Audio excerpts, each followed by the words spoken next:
naman ang i-share ko sa inyong recipe for today. Meron tayong gatas, sterilized na gatas. Kahit anong gatas pwede po siya. Meron din tayong cheese dito. At meron tayong luncheon meat. Pwede po sweet ham din ilalagay ninyo. Tapos, meron tayong tira na bread. So, gusto ko siyang i-level up. Diba? Gamit ang bread. So, ito lang yung mga ingredients natin yan. And then, mamaya is abangan ninyo kung paano natin siya lulutuin. So, pinakauna dito is, ayan, magsuot muna ako ng gloves. So, para safe tayo at walang ano dyan, mag-gloves tayo.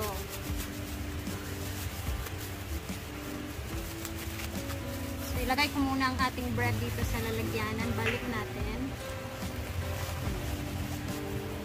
So, yung gagawin natin sa bread is, atin lang siyang, ayan. Kasi tawag sa Tagalog, ani guys, ang tawag neto, kung punit-punitin. Or imamash. Ayan, imash natin yung sliced bread natin. So, Sunday na Sunday ngayon.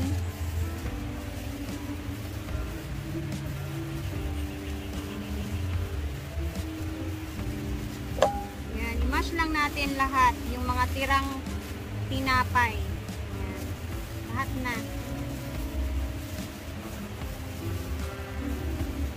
Pagkatapos natin tong imash, is, ang gagawin natin dito, ayan, pag nadurog na lahat, ayan, gagamitan natin siya ng ating Bear Brand sterilized. Pwede po swak na tinimpla, kahit anong klaseng gatas, pwede evap, basta milk.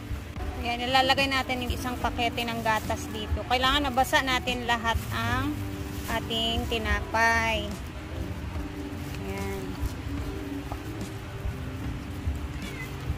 Basain lang natin lahat. Ubusin natin yung bali-isa. Ayan.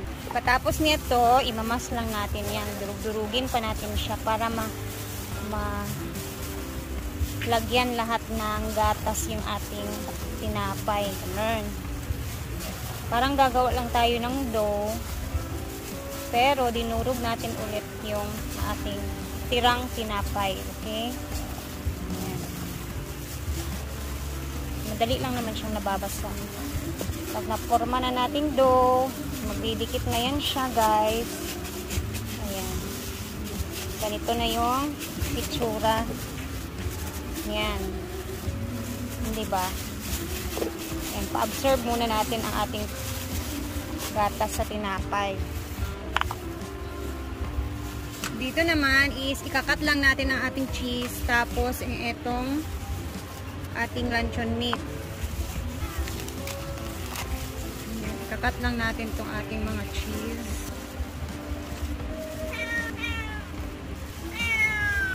Cut lang natin siya sa maliliit na part. Hati, ganun. Sakto na to. Ating ham. Kalahati lang muna ang ating ikakat. Sayang kasi ang ating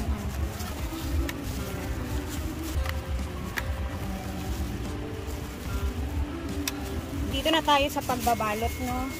So, kuha lang tayo ng konting ating sliced bread na may kasamang gatas. Ayan. Flatten lang natin na parang ganun yan. Tapos, maglagay ng luncheon meat. Tapos, cheese naman. Ganun. Kayo na bahala kung dadamihan nyo. Basta, ang importante dyan is ma-sealed natin yan.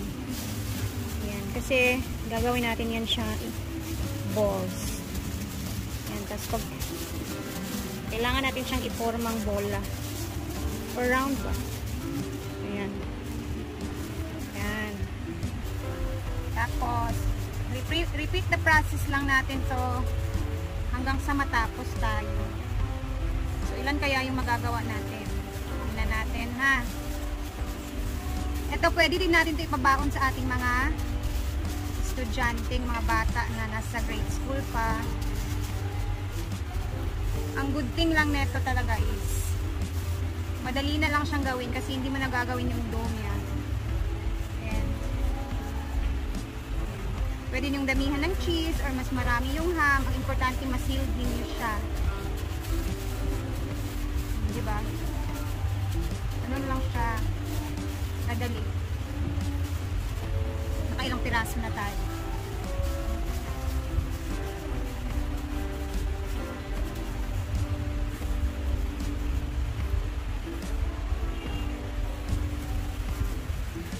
Ako mas bet kung maraming cheese. Alam niyo yung Pure Foods na luncheon meat, masarap din yun. One of masarap na luncheon meat. Kaso nga lang medyo mahal. Eto mga sis, hindi ko alam kung pwede ba ito inegosyo. Pero ang akin kasi is yung ano ng bread ba. Siguro 3 araw lang naman kasi yung bread pagkaluto. So baka madali din masira. So, hindi ko alam kung pwede ba. Siguro kung nagluto ka nito, fresh bread talaga yung gagamitin mo. Or pwede din naman dough yung gamitin natin. Yung parang dough ng ating empanada na ginagawa. Pwedeng pwede din yun.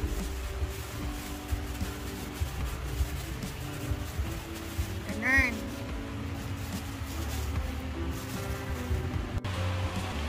Sa pagluto naman mga madam and sir, ayan, prito lang natin siya in low heat. Low heat lang po ha, para hindi siya mabigla. Ayan, nagdidikit-dikit. At pag nagdikit-dikit naman siya, pwede nyo naman siyang gamitan ng tubig yung kamay nyo ba, habang niro-roll din nyo yan. Ayan, antayin lang natin siya mag golden brown. Ayan.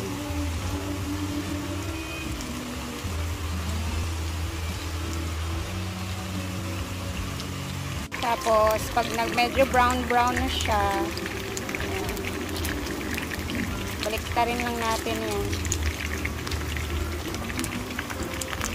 Diba? Dapat low heat lang po yan kasi para hindi magsitanggalan yung ating bread dyan, yung mga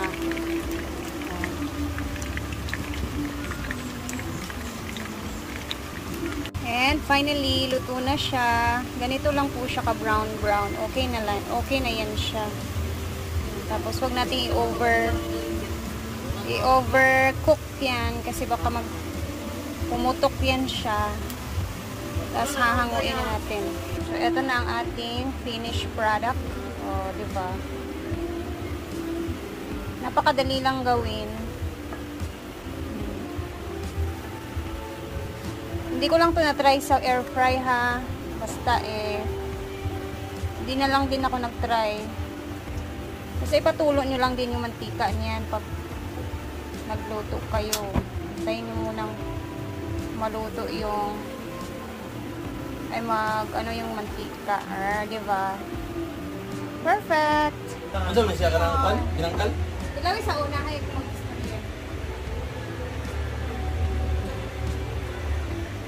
Dako ba, piling na kay ka nga gamay kay mo simod.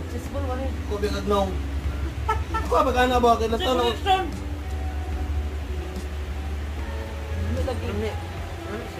Ini ragkon nga no kay supa.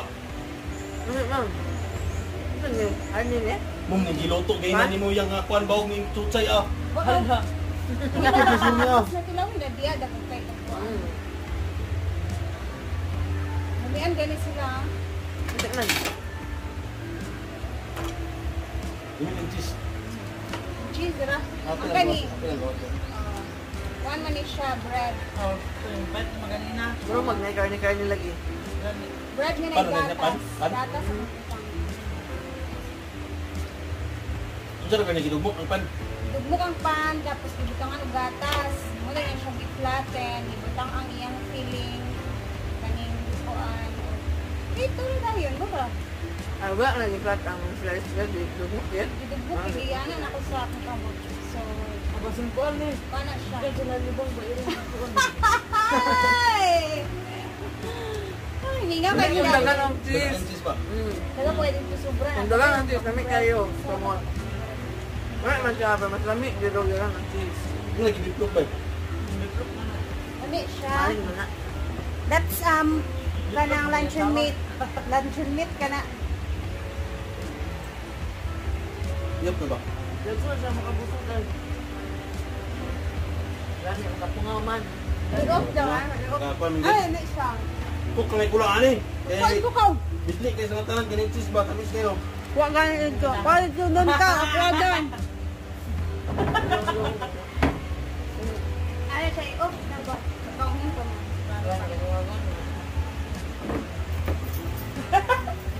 Ikaw, tayo. Ha? Mayroon nga siya nga kang ko, blaot ko. Ay, paglugang sa ako. Ano? Ano mo? Len! Ang loob gata. Ngayon yung loob. Mukha? Diba? Tapos ko nga dyan. Ang gato ang nalit ka. Lamo, ito na may mahinig. Mga ka. Kanina na kayo? Ikaw sa tape. Len!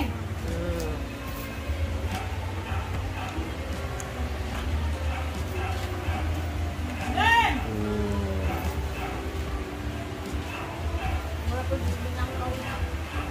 Tara, nanay ko na itong suya ba? Dawa ba, dawa? Itong gagmay kayo ba? Lunga. Itapping sa ko na? Lunga. Lunga ba? Message. Lunga. Dilo ka ng lunga, kahit pa naman na.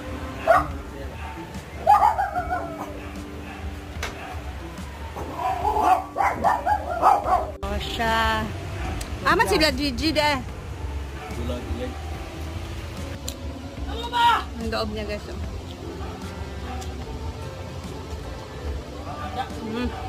Boss.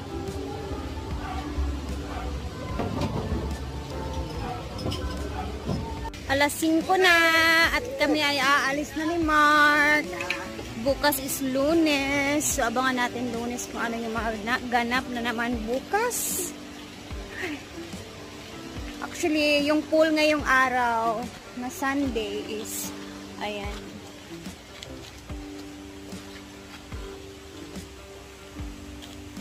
Papadry pa daw nila to, tapos sa kanila isi-season, kumbaga pupunuin ng tubig. So, tomorrow kasi, Monday tomorrow, tingnan natin bukas kung baka lalagyan na nila ng tubig bukas. And then, ako aalis na guys. See you tomorrow sa ating next vlog. Ingat!